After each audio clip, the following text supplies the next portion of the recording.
Hey guys, good morning. I'm back for my gardening episode for today.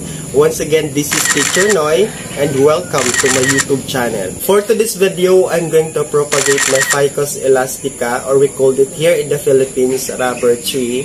This is rubber tree ruby. I bought this one in Zamboanga del Sur through J&P Courier. As we all know that these rubber trees have common way of propagating it successfully. One, make sure that the stem is matured. One of the indicators is the color of the stem is brown.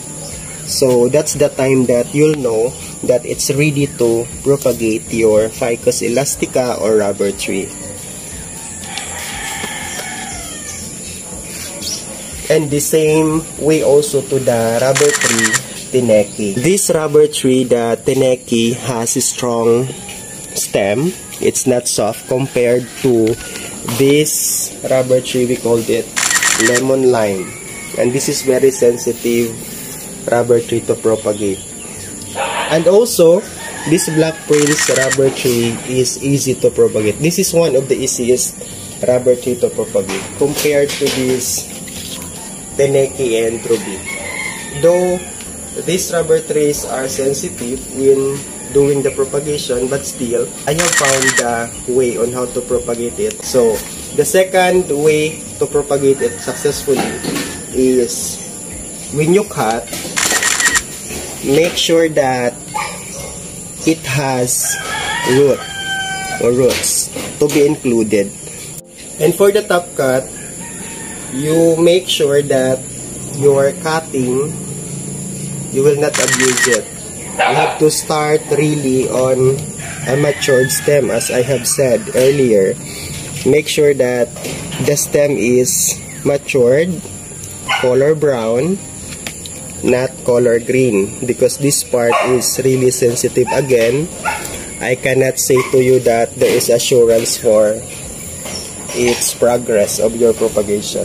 Above all, the last way on how to propagate it successfully is you are going to soak on the water all of your cuttings. We need to remove the resin to avoid the unsuccessful propagation, because that resin is the main cause why the propagation or the cuttings of your rubber tree is not progressive or not successful. For the care and tips of Ficus elastica or rubber tree during the surviving period, you have to place a new cut or new propagated cutting in a very shaded area. Make sure that the way or the area is not passable by the people, because once the rubber tree will be moved or transferred or being touched, definitely the plant will die, because this is a tree. It is not just like aglonema, it is not just like philodendrons or calathea plants. However, I have a best technique that I have learned for my propagation about this kind of rubber tree. During the propagation, I suggest that you are going to use recycled mineral water to cut in the middle, then make more holes on the base of the recycled bottle.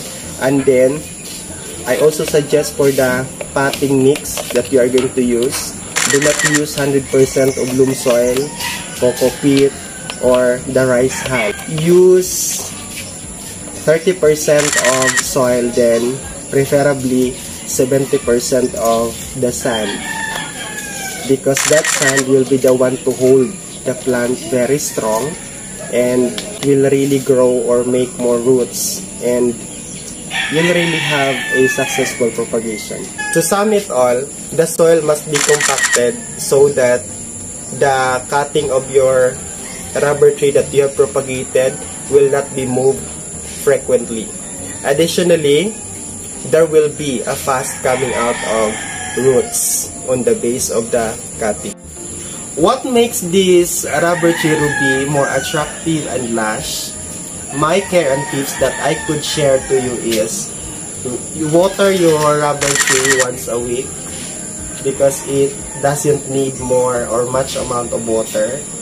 And for the attractive color, it's expose your rubber tree not direct sunlight, expose it in direct sunlight, because if you do direct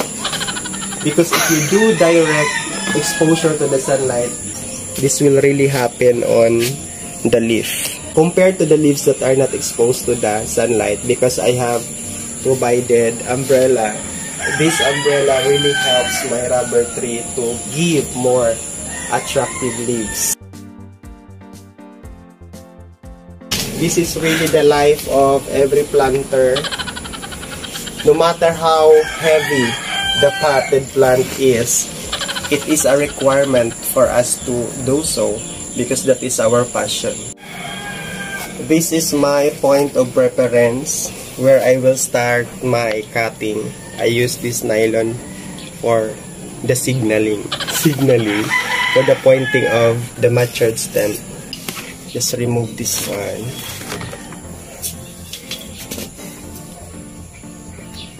Then we will begin cutting here on the top of this leaf, because the shoot will come out here where there is a leaf. So we have to remove this one. The wounded part is where the new shoot will produce. So we will cut it here.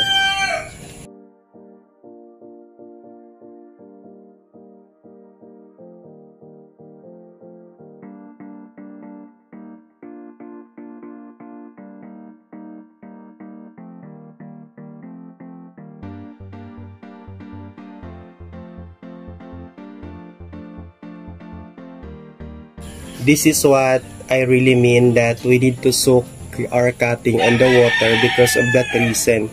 The reason will be the one to infect the wounded part, and that is really the point why your propagation will not be successful because of this. Why I remove some of these leaves, my purpose is to have more branches growing on this plant.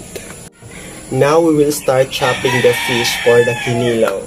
Kinilaw. I use this one because this cutting shear is really habol. Habol.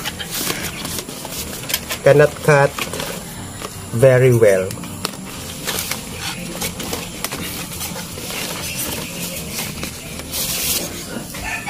Again, we will remove one leaf where we are going to start our cutting. Oh, see how fast it is. And maybe I will cut again.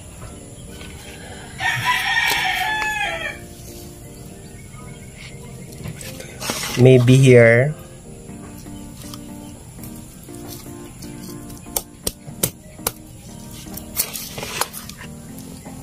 Okay, this will really grow because it has a one leaf. This leaf will support the shoot to come out, and this is the last cut.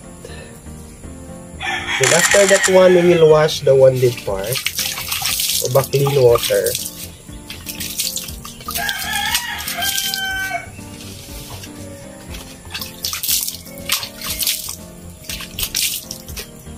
And then the soaking time will begin now, 1 night and 1 day. On the second day, that's the time we are going to propagate.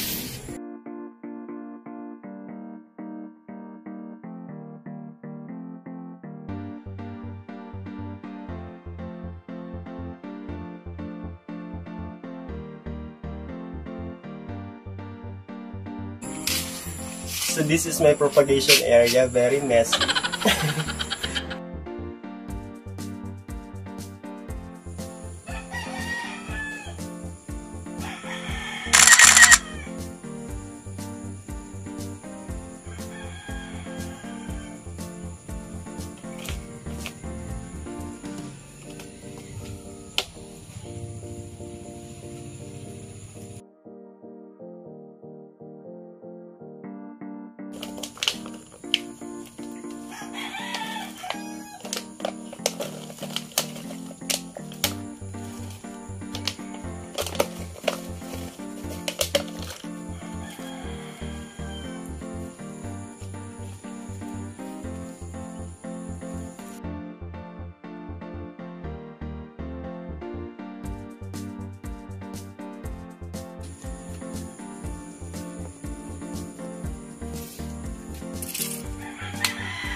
Ready mo dako.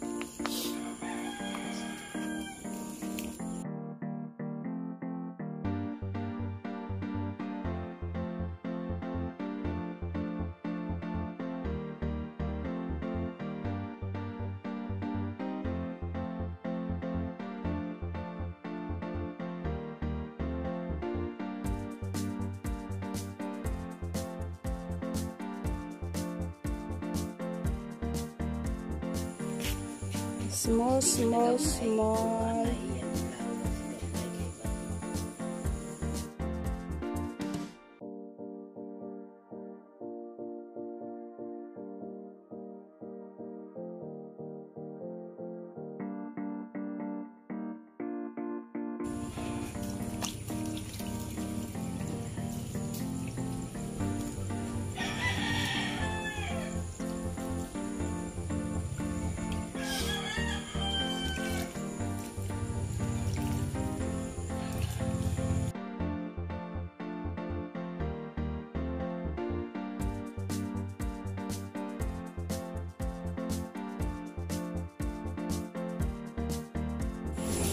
That will be all for my gardening episode for today.